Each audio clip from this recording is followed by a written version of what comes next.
Je crois que l'évolution vers l'entreprise apprenante deviendra de plus en plus une vraie réalité. Dans les activités de ressources humaines, que ce soit intérim ou autre, on constate une grande évolution de ce que j'appellerais les DRH ou les chefs d'entreprise lucides. C'est de dire, écoutez, donnez-moi des gens qui ont du talent, qui s'attachent à des valeurs et qui sont positifs au niveau attitude, je m'occupe du reste. Et évidemment, c'est un peu un raccourci, mais je m'occuperai de leur formation. Et donc, je crois que se baser sur les systèmes ou les modèles d'éducation classiques comme on les connaît aujourd'hui, ce sera bientôt, en effet, relativement du passé. Tout ça va prendre du temps et sans doute se moduler avec une certaine modération.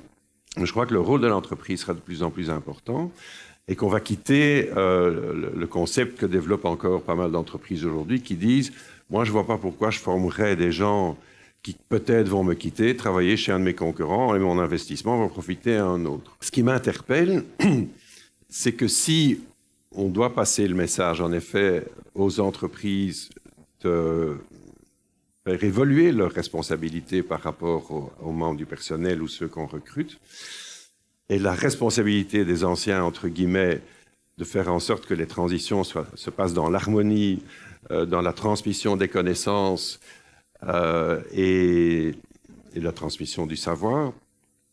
Je pense aussi qu'on est une entreprise, elle ne vit pas toute seule là au milieu de la forêt.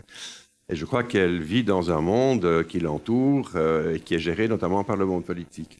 Le monde politique est encore aujourd'hui dans la promesse du CDI à vie, est encore ignorant des phénomènes d'ubérisation. J'expliquais à quelques hommes politiques il n'y a pas longtemps, et peu importe les couleurs évidemment, qu'Alibaba était la plus grande société de vente en ligne du monde, mais n'avait pas de stock, que Uber était une société de taxi mondiale et hyper importante et n'avait pas de taxi, que Netflix est sans doute un des plus grands vendeurs de films au monde, mais n'a pas de cinéma. Mais tous ces gens donnent en même temps de l'emploi. Donc, une évolution de la société que je pense que notre monde politique ignore et qu'il faut peut-être essayer de faire évoluer. À défaut, on se retrouvera en conflit avec une entreprise qui veut évoluer si elle en prend conscience et si elle le souhaite. Et je pense qu'il y a un environnement socio-économique et politique qui risque d'être, lui, un peu à la traîne, voire hostile.